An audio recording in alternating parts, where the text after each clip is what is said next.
Let's restart this episode because that's That's a hot take. That's a little. Oh, we're talking about like Full House wasn't a good sitcom. Is that what we're talking about? Yeah. Oh shit.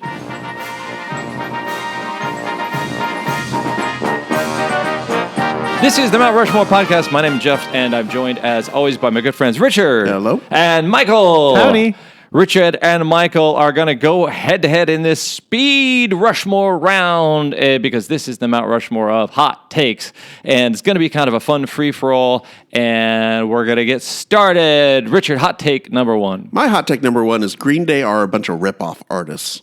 I support that hot take. What about you, Miguel? They're not that bad. They're rip-off artists. They're rip-off artists. They're fine. Terrible. They This giving is turned like into- it's Hot Topic punk. Is that what it is? It's not like even that. Tilly's. It's that they literally have a history of blatantly ripping off other people's songs. Isn't that punk rock? Isn't it three Beyond- chords and it like is- whatever? This is beyond. Okay, Your example average. The song "Warning." You familiar with that? Warning, live without warning. It is Da, da, da, essentially da, the da. exact same chord progression and riff as "Picture Book" by the Kinks. Okay. Do you know what's great? I still don't quite know what a chord is. We can go back a couple seasons. I'm like, I'm so two or more strings. I'm so defunct in like musical theory. I'm just like, yeah. Boulevard of Broken Dreams. Okay. Sounds exceedingly similar to Wonderwall. Okay. I've even heard the mashup where they cut them together. Yeah, it's very easy to cut together. American Idiot is incredibly similar to a Dillinger 4 song called Double Whiskey Coke No Ice. Okay. I could do Brain Stew, very similar to 25 or 6 to 4 by Chicago. Oh, okay. do Do they do anything better than those other people did from like a political standpoint? Do they have a sharper political message? Or I don't know. I Okay. don't know. And here's the thing. I remember making this point on Facebook about 3 years ago. It was when Green Day was nominated for the Rock and Roll Hall of Fame, or they were elected, or whatever it was. And I kind of made this point, and I got pillared. Really? I got poll to poll. Wow. I got poleaxed online for this. And I don't want to dislike. I'm not one of those people who dislikes Green Day for no reason. I have a very specific reason for not dislike. You could dislike them for like just naming their first album Dookie. That's Like, a very good reason. That's fine. I could also say they're not that punk because they come out of Berkeley, California. And- That's not punk. Well, you can't control where you're from. Yeah. But Okay. And you know what? Billy Joe Armstrong. I'm wearing a Replacements t-shirt right now. He's got a cover band that he plays in from time to time that is a Replacements cover band. He has played with the Replacements as an extra guitar player during their reunion tour at times, has been a major champion for them, has done an album of old Everly Brothers songs, and I think it was with Nora Jones, where they did all the the duets and did like the harmonies and everything. So I don't want to dislike them, but I mean, I just literally scratched the surface. Scattered sounds like Sister Golden Hair. Just on and on and on. Hitching a Ride sounds like Stray Cat Strut. And Song about Heathcliff the cat. it is. A text message that I sent to Jeff Coppins yesterday. I true. was listening to Stray Cat Strut, and it's just orange and black stray cat sitting on, and I was like, this is literally a song about absolutely. Heathcliff. Yeah, the lyric where it starts going, is in a cartoon with top cats. That was a weird, that was a little on the nose, I thought. But so it's not like I want to dislike Green Day. Yeah. And it's not even that I dislike them. Well, I understand that the history of rock and roll is stealing somebody else's riff. But at least make the attempt. I wanted to dislike the Strokes, and I accomplished that. Like, it's some Julian Casablancas' dad runs a modeling school where they discover young girls in shopping malls. Like, that's fucking bullshit. This is all bullshit. That first album is But great. The first album's They're really great. fucking good. Right. Yeah. So I recognize that everyone is stolen either the Chuck Berry riff or the Bo Diddley riff. Yeah. And it kind of just goes from there. But at least make the effort to try to make it not sound so obvious. Okay, hot take, Winfield. I think Billy Joe Armstrong also kind of just has like a punchable face. He does. He's got man liner, guy liner. Little, you just want to at least just like a little bop. He looks like whenever there is a sitcom and there is a punk rock star. Mm-hmm. Yes. Or that's what he looks like. They decided that he was the perfect person to be non-threatening punk rock kid face. Yeah. I would like to point out Jeff is doing this hot take, quick, let's go quickly thing because it's like 7:30 right now and he really wants to get to bed by 8:30. That's why he's doing I would this. energize this. Oh, Winfield, what's your hot take? Okay, in the past, I have complained about the golden snitch in Harry Potter. How it is this ridiculous act of agency for the character of Harry Potter. This is the person that as soon as he grabs this thing, the game ends and he's the winner and it's wonderful and 150 points and the game's just done. And of course, the person that grabs the thing that gets the most points is going to win. And it makes Harry Potter, like it takes a person that doesn't care about sports to apply to this magical person. Blah, blah, blah. It's garbage. I would love to see all sports enact a chaos rule where these things happen, like crazy things happen in a sporting event that change the game irrevocably. That it's just like you're watching it and you're like, here are the rules that you play under. You want more Calvin Ball. All of a sudden, yes, Calvin Ball happens in every sport. You watch basketball, and there is a 1-inch line that determines whether you're scoring 2 points or 3 points. Maybe there's a 5-point line. Maybe there's a 25-point line. Maybe there's a 100-point line if you score it from all the way down at the edge of the basketball field. Court. Thank you. Diagram. Whatever it is. That should happen. There should be one. Maybe it changes. Maybe you don't know what happens. You know what I'm picturing is like in the third quarter, a football game or a basketball game or whatever, they go to the big screen and there's somebody there with a giant wheel.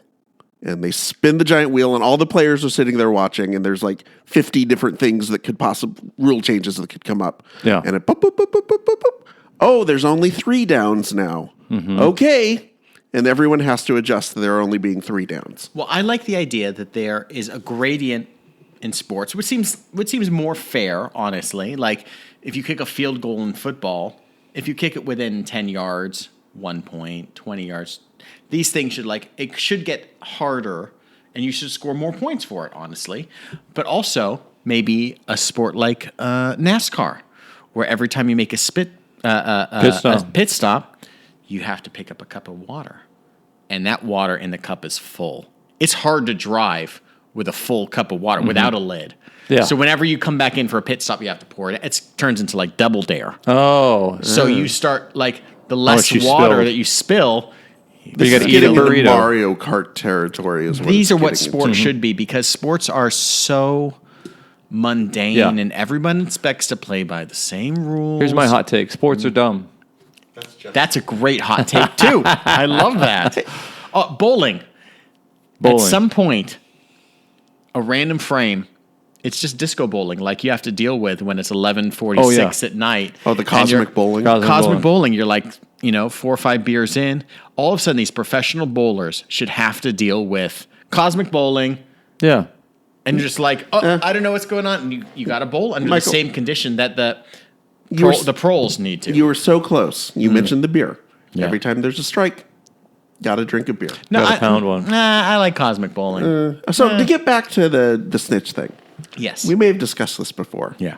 But in the World Cup finals, okay, what is Victor Krum doing? Catching the snitch with his team behind. They explain it. They sort of do, but it's a bad explanation. He wanted to end it on his own terms. Personal glory, which that happens a lot in sports. It was just like someone will attempt to try to hit a home run when they just need a base hit. But that's not. But it wasn't like. But it wasn't that he was attempting to do something that would win the game. It's the opposite. He was attempting to do something that would explicitly cause his team to lose the game. What I'm saying is the fix was in. That's interesting. And it also happened to be against the Irish. Is he getting paid by the Irish? It also happens to be that that the Weasley boys have a large bet on this, and the bet is specifically We've lost Jeff. Yeah, I know. Let's move on. but the bet is specifically that Bulgaria will lose, but Victor Krum will catch the snitch. It's odd. Yeah. Okay. Jeff, Switch Jeff's takes. eyes. Switch takes. Can you hand him your next take and he could? Can I go with it? I'm ready. Oh, you ready? I'm ready in my hot You take. don't want to switch takes? No, I. Okay, you're gonna do your own takes. Is that too crazy? This is fun. Here, read. You can do mine. Okay. What? Mike, you're reading Yeah. Michael's hot take. Your next one is that one. All right. My next one is that all Best Picture winners should be made into Muppet versions of the film that next year. Is that's a great tip? That's I like it. Richard, explain Now- it to me. now this- No. I just read it. Ding Dong's got to explain it. now it wasn't necessarily hot take, or it was what was the That's a hot what take. was the theme? Unpopular Unpopular opinions. Unpopular opinions. But I'll save that one. Richard, what's your next one? All right. My next one, I will stick with Good attempt, Jeff, to mix it up. I will stick with sports. Okay. And I will say that most sports referees and officials, they're really good at their job. What? Like, we get mad because of the one blown call. People like my father-in-law, I can't watch sports with him Yeah. because anytime I can hear him in his room watching a game, and all I hear is, "Oh God, damn refs, stupid." He turns into Brandy Macho Man Savage. My father-in-law is.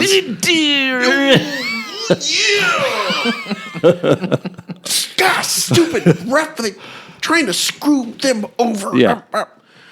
And you know what? And maybe this is because Michael, you and I, Jeff, you yeah. umped some games in Yeah. your day. Michael and I probably umped Many more. in terms of kickball. Yeah. It's really hard to do, Yeah. and it's really hard to do well. And I can't imagine trying to do a sport like football, like NFL football, where it's moving so fast, and you've got these. There's a lot of running that these middle-aged men have Yeah. to do. It's tough. And so, like, we harp on the one blown call that happens a game. Meanwhile, they're making 30 or 40 or 50 good calls that most of us would like never have a chance to make. Yeah. If you put any of us behind the plate of a baseball game at a home plate, our strike zone would be a goddamn mess. You can't call it. It would be impossible. Yeah. So, Robots should do it. Oh, there's Well, a yes. hot take. Whoa. I don't even know if that's unpopular.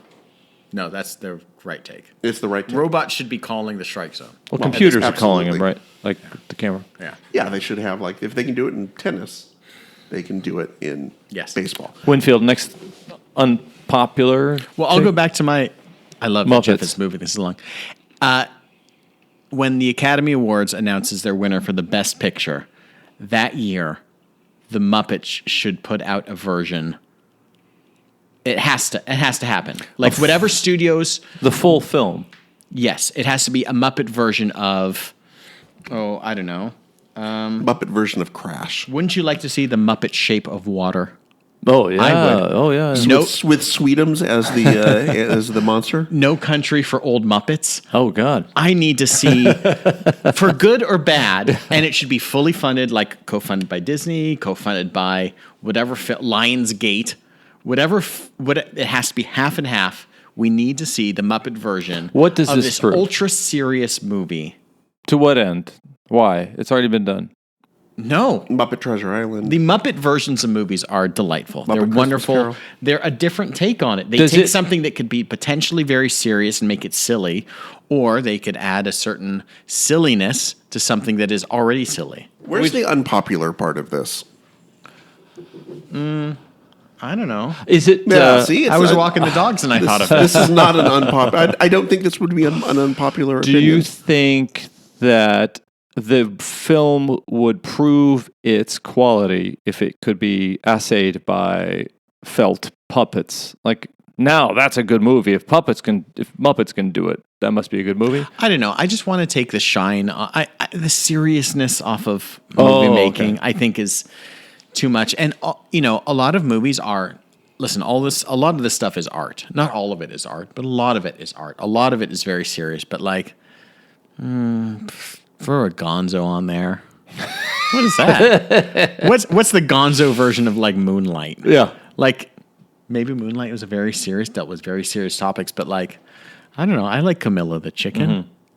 What I would like to see, though, what would be interesting is what if Muppets No Country for Old Muppets wins the Academy Award for Best Picture? You just God. get into like this Inception. Yeah, now that you You're have to just make like a float- Muppet version of that. Like that would be like how deep can you go with the Muppets?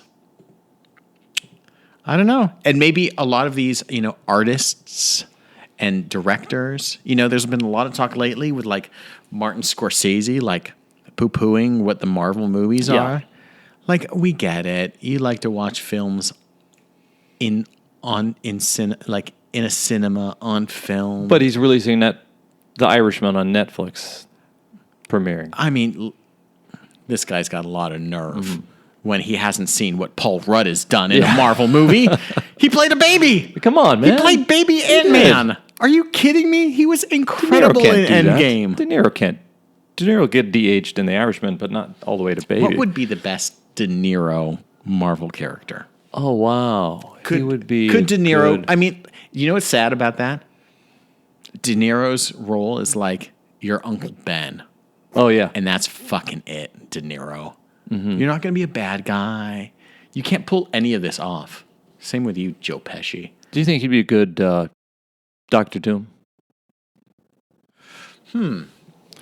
Okay. Halftime. Halftime. Yeah. So here's our super fast halftime. Unpopular. No, here's an got TV unpopular to watch. opinion. He does. He's got Podcasts are dumb. Podcasts are dumb, and I support this. it's a bunch of long-winded idiots, usually privileged people sitting in their tufted throw pillows, eating bonbons, talking into a microphone, sharing their opinions. But what about your opinion? You, the listener, that's the most important thing, is your opinion, not some long-winded idiot who's got something that they want to say about a unjustly imprisoned person who's a criminal on like a serial or something like that. We want to know what you think about our podcast. So go back and download, rate, and review past episodes and share your opinion on Facebook, Twitter, and Instagram. Back to unpopular takes.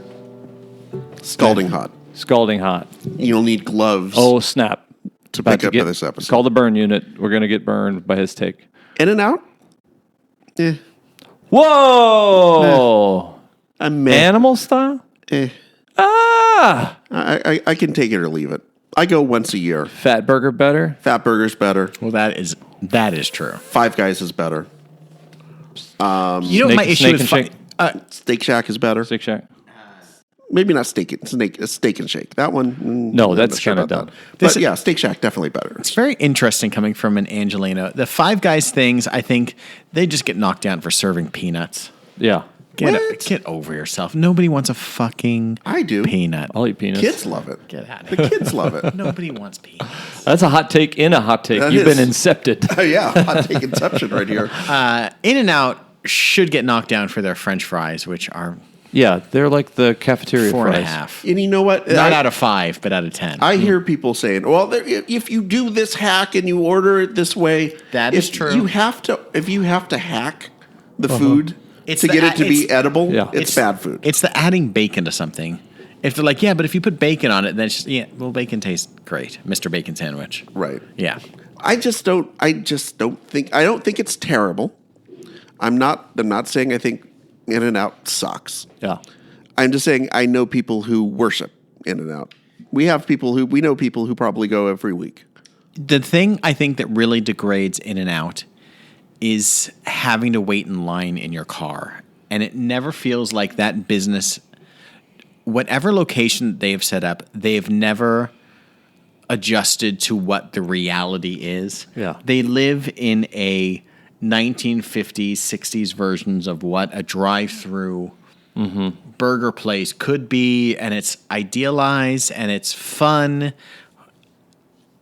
in like embryo. Like the Right. thought of it is like, okay, it's great, and it's a sock hop type blah blah blah. It's like just go to Bob's Big Boys and like a better burger, by the way. And for God's sakes, if you ever want to actually go into the In-N-Out, first off, you're not finding parking. Secondly, you're not getting a place to sit.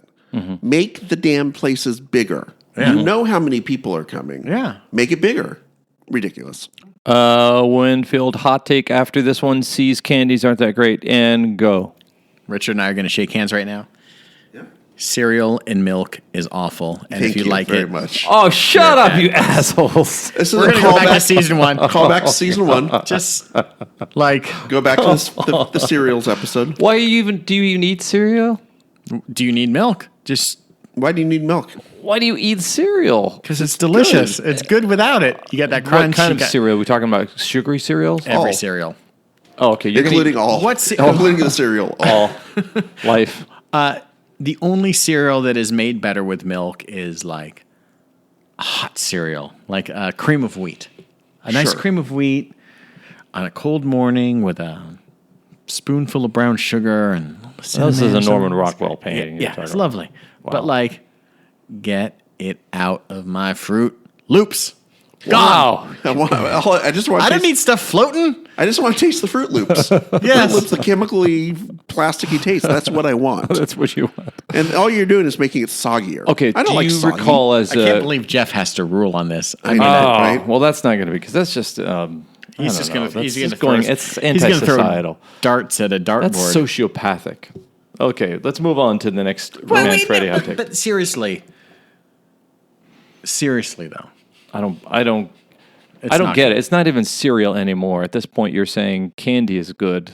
That's what you're I saying. am candy saying is good. candy is good. Yeah, happy A Halloween. hot Jeff. take. Hot take. Candy is Bonus good. hot take. Candy is good. What other food do you need? Like, are there purported requirements that you pour it into milk, and it just sits there and gets awful?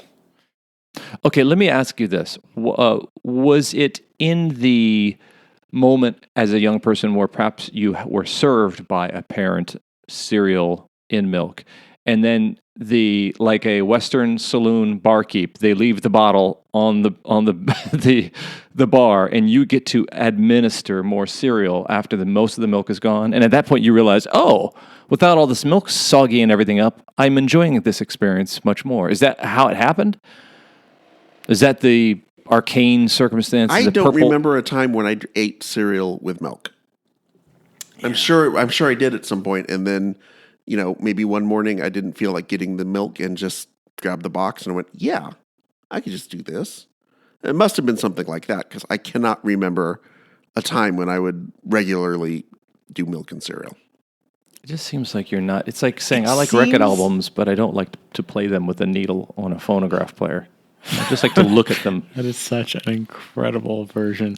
It's true. Like, it just feels like at some point, Kellogg was like, I've got this incredible cereal, and I need to sell milk with it.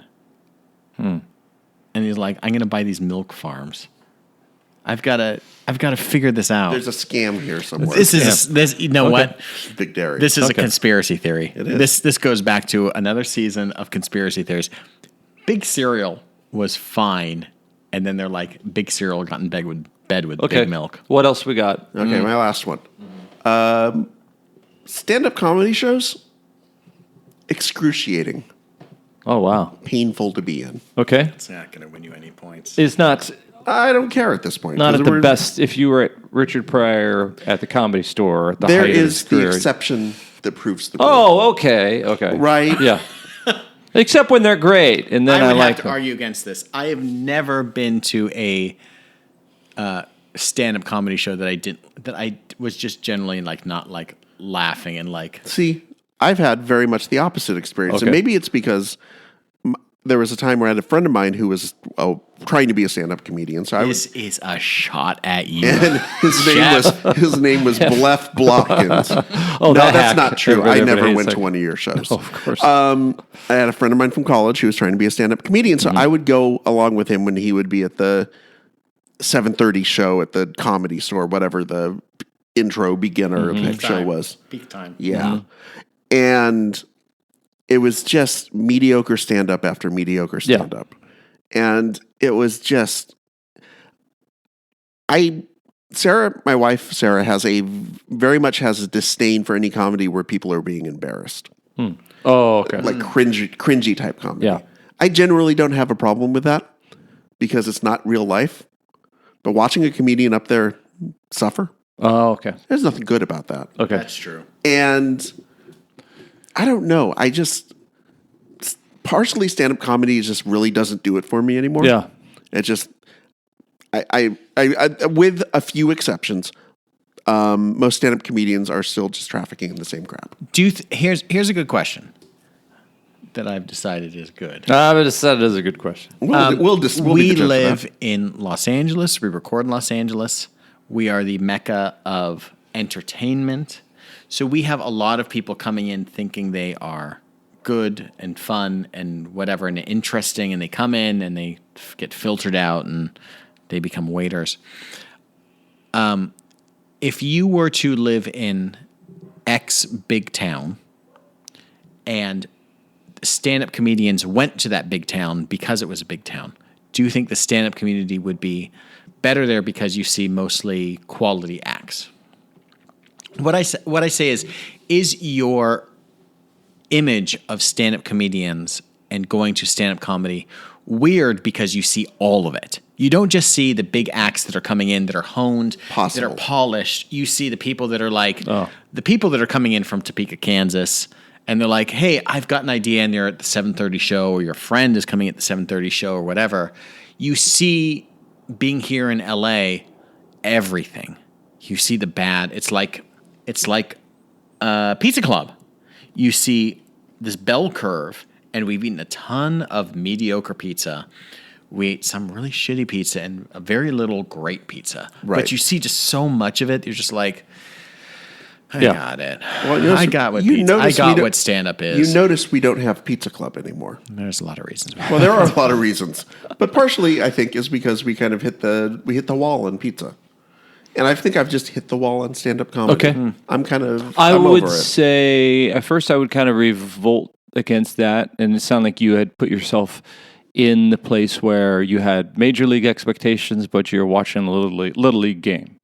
It Right. sounds like. That's interesting. But you also, those persons are still standing on the stage, and there's still a viable product. The doors were open to this place, and it was still being passed as entertainment. Right. So you can judge it as us. I would say, as a guy who spent 6 years getting an undergraduate in theater and film, and have been an actor since an aspiring actor since 9 years old, and been in 1 million plays, I would say theater sucks, and I don't want to ever see it again. So I feel you, brother. Okay. I do not want to be sitting in a seat and have a curtain go up and see anybody walking around on stage trying to pretend that they're Hamlet from the Dane of blah, blah, blah. Or like, I don't want to see a musical. I don't want to see anything. See, do you want to come to my dad's plates coming up? Yes. Come on over. So we're just the opposite here. I think it's just I don't want to see. I have very little to gain by going to a stand-up show anymore. Yeah. I would also say that the entertainment, specifically the music industry in the mid part of the last century, the product that entertainers normally sold changed. In the singer-songwriter movement, now you had to be a person who goes on stage and has a unique voice and says something profound.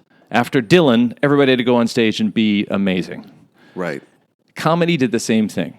Whereas until George Carlin, until Lenny Bruce, until these Richard Pryor, you didn't have to be authentic. You didn't have to be groundbreaking. You just had to make people laugh. Right. Get the fucking laugh. Yeah. You're in a bar. People are there to drink, and you're just this diversion until the stripper comes on stage. Right. So the job was never about being an innovator, about being a truth teller or anything like that. It was just to tell jokes. And it could have been the same jokes that some other comic told the night before and nobody cared. Right. It's like a wedding singer. But that changed, and now our expectations is that person goes on stage and blows my mind. Yeah, I mean, I think even the stand-up comedians I do like, they often don't make me laugh. Like the type of laughter where it's like I can't stop laughing. Mm-hmm. It's very much of, oh yeah, that's really funny. That's well done. Yeah. And maybe I've just watched too much stand-up comedy, and maybe to your point, I've kind of turned into at some point, you turn into a connoisseur of something instead Yeah. of like just someone who's just a fan of it, Yeah. and it's just hard to distinguish. So you're the food critic for New York Times Eating at And In-N-Out. how many goddamn times do I have to eat at this 5-star restaurant? Yeah. I'm just sick of it. Yeah. Winfield, what else you got? I have 2 words written down, and this was the only thing. Like, maybe I'm just a simpleton, and I just don't have hot takes, and I don't have, like, whatever. But Donnie Darko. Like, Jesus, what the fuck is wrong with you people that like this movie? It's not entertaining. It's not good. It's not interesting. Is that what the Joker is now? Like, I don't know. Oh, okay. What is this fucking thing? Like, people are just like, oh, it's a cult movie and it's cool. And like, what the fuck? It fucking sucks. And if you like it, you suck. And like, I get it. Like, it's a See, that makes me laugh. like, See, that's funny. I'm laughing. like time travel and the plane crashing in and this bunny and this thing. And like, it fucking is just, Yeah. who gives a shit? Like, it was a movie. Who gives a shit? And I felt the same way watching Donnie Darko as I felt with watching like a version of Where the Wild Things Are. That like, what's his name? The Spike Jonze one? Spike Jonze one was just like, I get it. You're like exercising your own shit into this thing or whatever. And like, Where the Wild Things Are is just about like this kid that is like a little wild and he has this imagination. But like, Donnie Darko, like, fuck. If you care about this movie, I don't know. I think you're an asshole and you're just, fuck you. Like what? Like what? Is this controversial? Like who gives a shit? Fuck this movie. It's dumb. It's stupid. Explain this movie. Just, Michael. What is this movie? Michael, Yeah. do you like David Lynch? I don't know. I'm not talking about David Well, Lynch. I know, I'm talking about this stupid dumbass movie with a bunny mask face guy asshole. I don't know. I saw Donnie Darko once and it was whatever. So I can't really This speak is to the it. Donnie Darko asshole. I know it was whatever. Have you? The question you asked me was, have you seen Dave? No, do you like David Lynch? Because if you like David Lynch, I would. Jerk off motion right Oh. here. Like, I Okay, don't that's care. fine. That's fine. If you don't like that, you don't have to like David Lynch. That's I think What's this movie about? 94 minutes. It's about the extended version that fucking sucks even more. it's about death, learning to cope with it, learning to deal with it. This movie sucks. All right. Okay, I'm now Learning going to to cope with rate. I'm now going to assign points. Yeah. And on behalf of cereal and milk, I subtract from you each 2 points. That's brutal. I accept it though. Yeah, it's a price we have to pay, Michael, to be truthful. Judging over. This has been the Mount Rushmore. You know what's great? That's Unpopular the first opinions. subtraction we've ever had on the show. What an episode But to do you it. know what? He's the judge.